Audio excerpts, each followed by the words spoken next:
गांव का महाजन पीतांबर अपने घर के सामने पेड़ के ठूंठ पर बैठा था। वो 50 को पार कर चुका था। कभी वो काफी हट्टा कट्टा था, लेकिन अब उसे चिंता ने दुबला कर दिया था।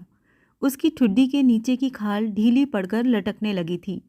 वो दूर निगाहें टिकाए एक बच्चे को देखे जा रहा था, जो अपनी बंसी की फंसी डोरी को छुड़ाने की कोशिश में था। एकाएक उसका ध्यान टूटा। गांव का पुजारी अपनी खड़खड़ाती आवाज में उससे कह रहा था, तुम्हारा अपना तो कोई बच्चा है नहीं, तब तुम उस बच्चे को भूखी निगाहों से क्यों देखे जा रहे हो?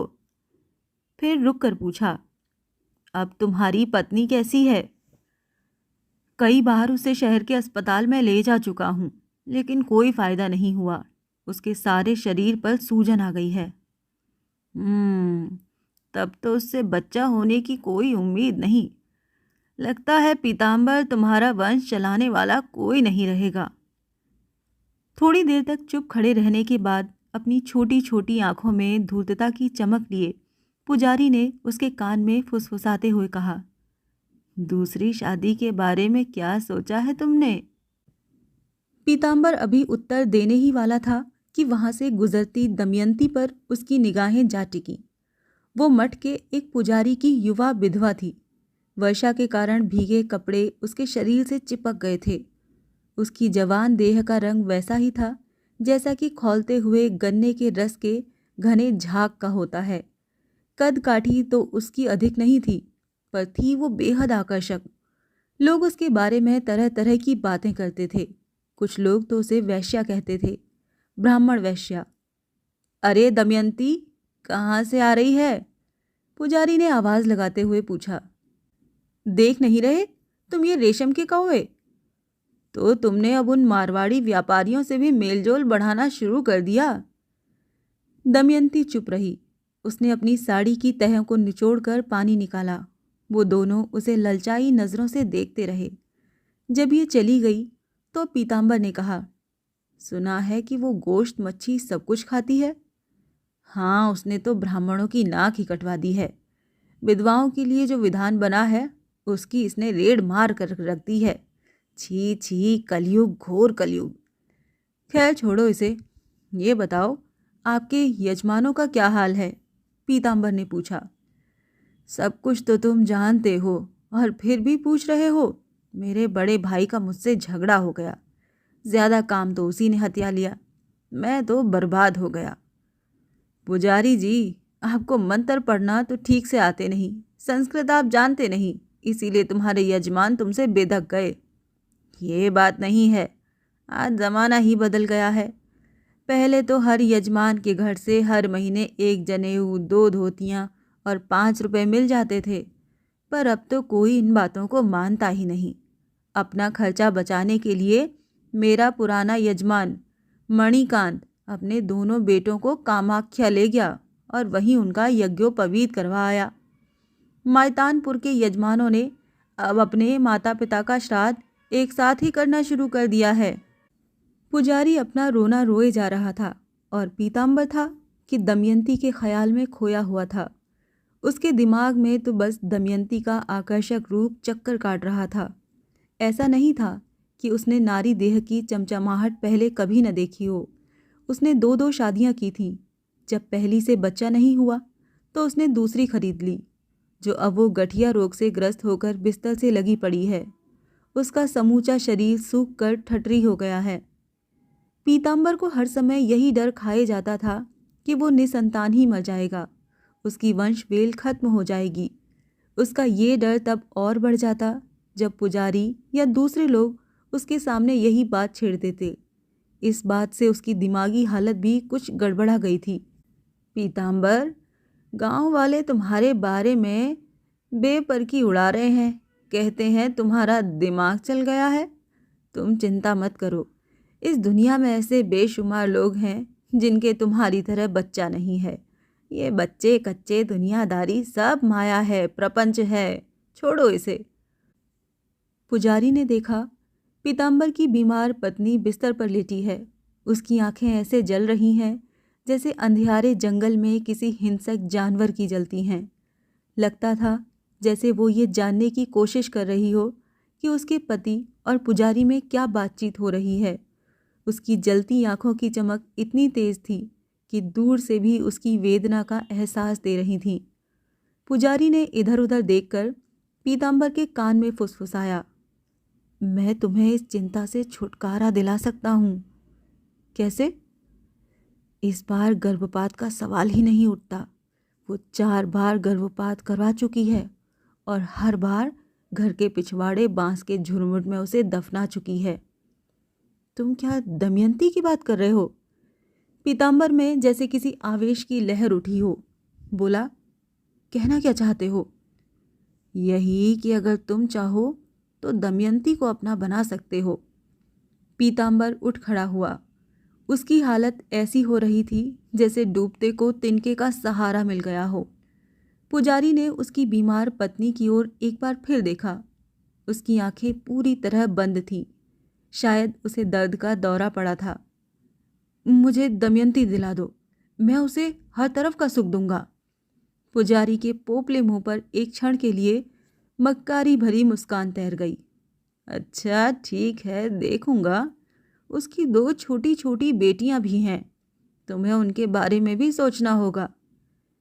पीतांबर ने अंदर जाकर रुपए निकाले और पुजारी के हाथ पर रख दिए।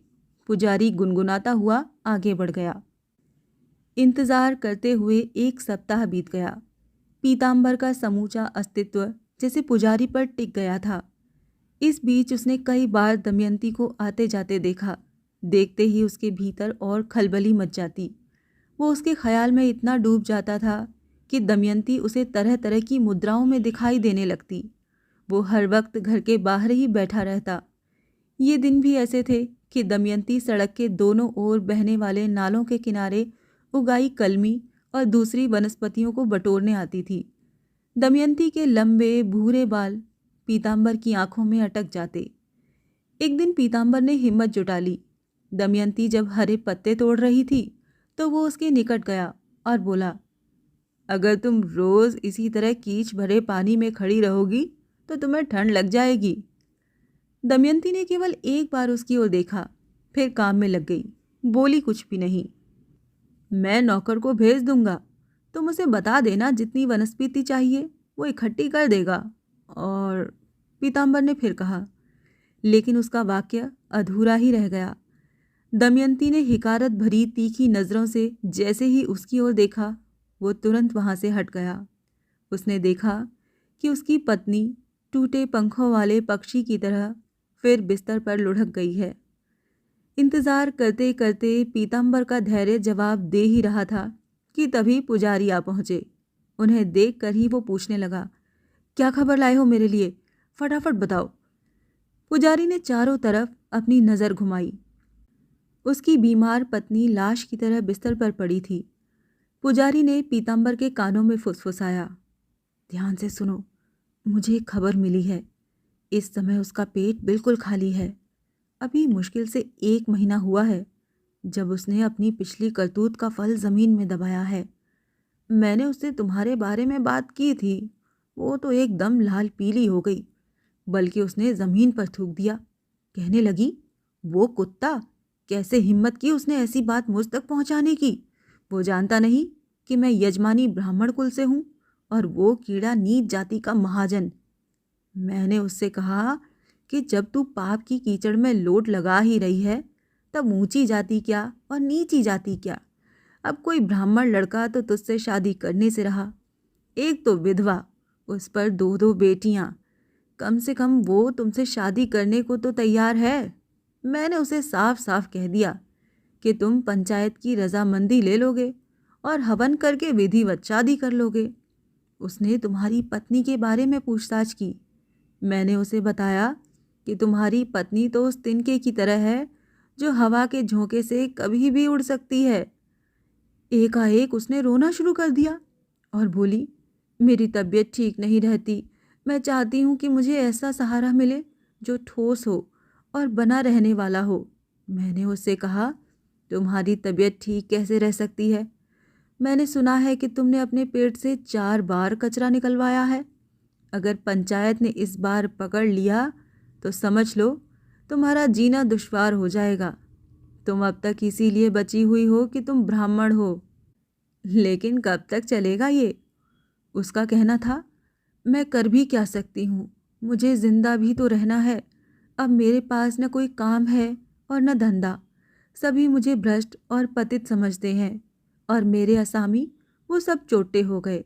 धान का मेरा हिस्सा भी नहीं देते, मेरी मजबूरी का फ़ायदा उठाते हैं। ऐसी हालत में मैं इन दो नन्ही बच्चियों को लेकर कहाँ जाऊँ? मैंने लगान भी नहीं चुकाया। एक दिन मेरी ज़मीन की भी नीलामी हो जाएगी। बताओ मैं क्या करूँ? ये सब छोड़ो, खैर ये बताओ मेरे प्रस्ताव का क्या हुआ? हाँ हाँ, उसी पर आ रहा हूँ। वो तुमसे मिलना चाहती है, पूर्णमासी वाली रात को, अपने ठिकाने पर, पिछवाड़े वाले कोठे में। ये सुनते ही पीताम्बर गदगद हो गया। पुजारी ने इस मौके को हाथ से न जाने दिया। उसके कान में फुसफुसाया, चलो मेरे 40 रुपए निकालो, मच्छरों ने नाक में दम कर रखा है, मैंने एक मच्छरदानी लानी है। पीताम्बर अब अपने घर के भीतर गया। उसने देखा कि उसकी पत्नी पूरी तरह जागी हुई है। उसने उसकी चिंता किए बिना संदूकची से पैसे निकाले। वापस मुड़ा तो देखा वो टकटकी लगाए देखे जा रही है। एकाएक भड़क उठा, मुझे इस तरह घूर रही है, मैं तेरी आंखें नोच लूंगा।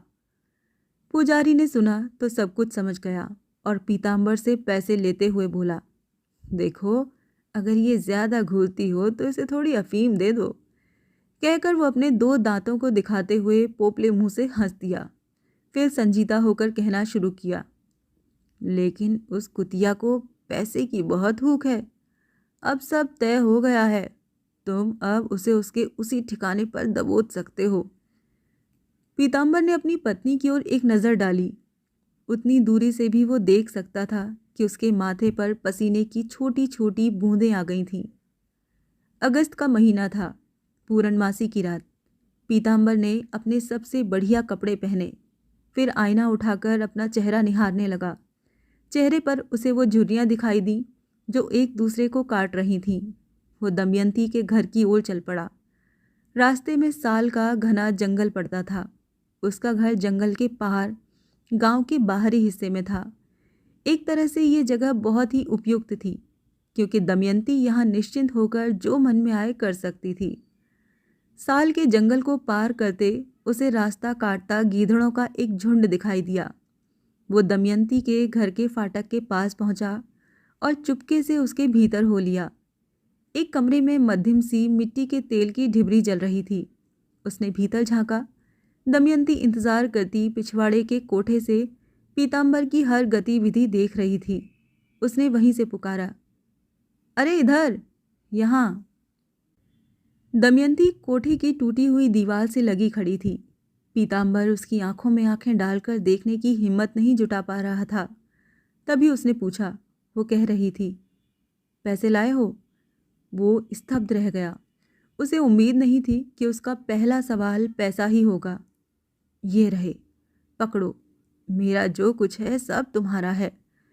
पैसे रखते हुए उसने अपनी कमर में खोसा हुआ बटुआ अपने ब्लाउज में रख लिया। अब उसने दिया उठाया और उसे एक कमरे में ले गई। वहाँ एक खटिया पड़ी थी। ये खटिया उसके पति को गोसाई की अंत्येष्टि के समय मिली थी। फूंक मारकर उसने दिया बुझा दिया। 2 माह बीत चुके थे। इसी तरह पीताम्बर को दमयंती के पास आते जाते। पीताम्बर उसके घर से निकला ही था कि दमयंती अलसाती सी कुएं की ओर बढ़ी और वो नहाने लगी। ठीक उसी समय पुजारी आ पहुंचा और बड़े व्यंग से बोला, उस ब्राह्मण लड़के का संग पाने के बाद तो तुम नहाती नहीं थी, अब क्या हो गया? दमयंती ने कोई उत्तर नहीं दिया।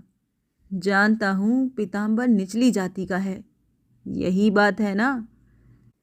एकाएक दमयंती उठ दौड़ी। वो सहन के दूसरे कोने में पहुंची और वहां दोहरी होकर उल्टी करने लगी। पुजारी लपक कर उसके पास पहुंचा और धीरे से पूछा, ये पीताम्बर का ही होगा? उसने फिर कोई उत्तर नहीं दिया। वाह, कितनी बढ़िया खबर है, पीताम्बर तो बच्चे के लिए तरस रहा है। दमयंती ने इस पर भी कोई प्रतिक्रिया व्यक्त नहीं की। अब मैं चलता हूँ और उसे ये खबर देता हूँ, अब वो तुमसे खुल्लम खुल्ला शादी कर सकता है। फिर दमयंती के निकट आया और फुसफुसाता हुआ बोला, तुम्हारे यहाँ जो कुछ चलता रहता है, लोग उससे परेशान हैं। बीच बीच में बात भी होती रहती है कि पंचायत बुलाई जाए। और सुनो। दमयंती ने कुछ नहीं सुना, वो उल्टियाँ करती रही। पुजारी कहता गया, इस सब के बावजूद पीताम्बर तुमसे शादी करने को तैयार है। देखो, मैं इस जनेऊ पर हाथ रखकर कसम खाता हूँ कि अगर इस बार भी तुमने इस बच्चे को गिराया तो तुम नरक की आग में जलोगी। पीताम्बर को सारी खबर सुनाकर पुजारी बोला, अब तो लगता है तुम्हारा स्वप्न पूरा होने को है। अगर उसने इस बच्चे को न गिराया तो विश्वास रखो, वो तुमसे शादी कर लेगी। पीताम्बर का समूचा शरीर खुशी से थरथराने लगा। क्या ये वाकई सच है? दमयंती के पेट में बच्चा मेरा ही है? होगा ही, पुजारी झूठ क्यों बोलेगा? मेरा ही बच्चा होगा। देखना, कहीं मेरी उम्मीद पर पानी न फिर जाए। तुम तो जानते ही हो, यदि ये बच्चा गिर गया तो मेरी वंशवेल को आगे बढ़ाने वाला कोई नहीं रहेगा। अब तो दमयंती की मुट्ठी में ही मेरी जान है। अरे तुम चिंता मत करो। जैसे एक गिद्ध लाश की चौकसी करता है, मैं भी उसी तरह दमयंती की चौकसी करूँगा। साथ ही उस बुढ़िया दाई को भी चेतावनी दे दूंगा कि बच्चा गिराने के लिए वो इसे कोई उल्टी सीधी जड़ी बूटी ना दे। लेकिन खेल सारा पैसे का है। इसके लिए मुझे ढेर सारी रकम चाहिए। रकम लेने के लिए पीताम्बर घर में दाखिल हुआ। उसे फिर बीमार पत्नी की छेदती पत्थर हुई आंखों का सामना करना पड़ा। उन आंखों में लांछना का भाव था, चाहे उसके लिए हो या पुजारी के लिए। वो जोर से गुर्राते हुए बोला, अरे बांझ कुतिया, इस तरह मेरी तरफ क्यों देख रही है? पीताम्बर अब हर समय अपने घर के बाहर बैठ दमयंती के पेट में पल रहे अपने बच्चे के बारे में सपने देखा करता। कल्पना करता कि अब उसका बेटा अपनी पूरी जवानी में है और उसे नदी के किनारे घुमाने ले गया है। फिर उसे ऐसा लगता कि उसकी वंशवेल उसे चमचमाते भविष्य की ओर खींचे ले जा रही है। 5 महीने बीत गए। पीताम्बर ने सुन रखा था कि 5 महीने का गर्भ नष्ट नहीं किया जा सकता। वो चाह रहा था कि किसी तरह दिन जल्दी जल्दी बढ़ जाएं। एक दिन दोपहर को तेज अंधड़ आया। चारों ओर घुप अंधेरा छा गया। भारी वर्षा हुई, बादलों से बिजली गिरी और सहन वाले पेड़ को 2 फाड़ कर गई। ऐसी घनघोर बरसाती रात में एकाएक पीताम्बर के कानों में कोई स्वर सुनाई पड़ा। कोई उसे बुला रहा था। हाथ में लालटेन लेकर वो बाहर की ओर लपका। एक आकृति उसकी आंखों के सामने उभरी। पुजारी की थी। उसके मुंह से निकला, अरे पुजारी जी, तुम? पुजारी घबराया हुआ सा बोला, पीताम्बर, तुम्हारी पहली पत्नी अशुभ घड़ी में मरी थी ना, उसी की वजह से ये सब हो रहा है। क्या हो रहा है? क्या हुआ? शास्त्रों में कहा गया है कि जब किसी व्यक्ति की ऐसी अशुभ घड़ी में मृत्यु होती है, जैसी कि तुम्हारी पत्नी की हुई थी, तो घास का तिनका भी नहीं उपजता, बल्कि जो होता भी है वो भी जलकर राख हो जाता है। तुम्हारे लिए अब सब कुछ जलकर राख हो गया। पीताम्बर लगभग चीख पड़ा, हुआ क्या है? ईश्वर के लिए मुझे जल्दी बताओ। क्या कहूँ, उसने बच्चे को नष्ट कर दिया। कहती थी कि वो किसी छोटी जाति वाले का बीज अपने भीतर नहीं पनपने दे सकती। पीताम्बर के साथ सपने में नदी किनारे टहलने वाले युवक का पांव एकाएक फिसल गया और वो नदी में जा गिरा। एक रोज आधी रात को दमयंती एकाएक चौंक कर उठी। उसके पिछवाड़े जमीन खोदने की आवाज़ आ रही थी। जमीन वही थी जहाँ कुछ रोज पहले दमयंती ने अपने भ्रूण को दबाया था। दमयंती ने देखा पीताम्बर पागलों की तरह जमीन खोदे जा रहा है। दमयंती का शरीर सर से पांव तक कांप गया। हिम्मत कर उसने आवाज़ दी, ए महाजन, अरे अरे महाजन, क्यों खोदे जा रहे हो ज़मीन? पीताम्बर ने कोई जवाब नहीं दिया, बस खोदता रहा।